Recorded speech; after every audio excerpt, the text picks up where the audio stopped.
Yan ang ating ulam ngayon. Liampo. Hello. Ako ay magluluto ng limpo. Ito yung limpo natin. Ipiprito ko ito tapos imamarinate ko muna siya. Ayan. Mamarinate ko siya sa suka, toyo, asin, kunting asin, na wala akong kalamansi. At paminta.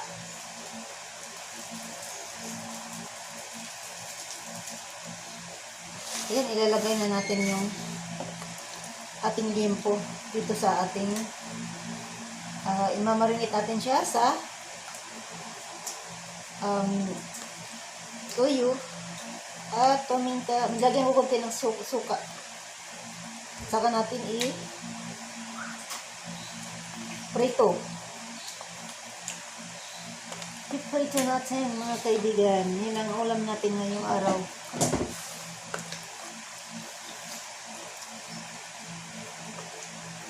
Mamarinate muna natin ng ilang minuto.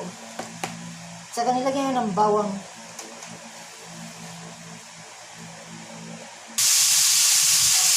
Ayun mga kaibigan, nilagyan na natin. Ito na. Natin ang limpo. Ating palito. Tapan niya natin. Ito na ang titingnan.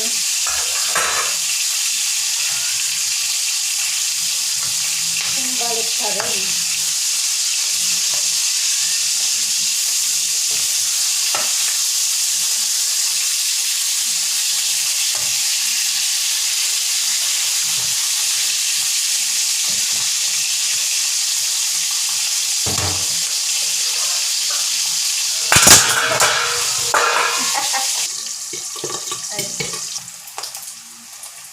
Nasunog na. Nasunog na ang ating pagod na ito. Pagod ng ating piniritong liempo. Ayan na ang ating liempo. Ayan naman yun natin yung iba.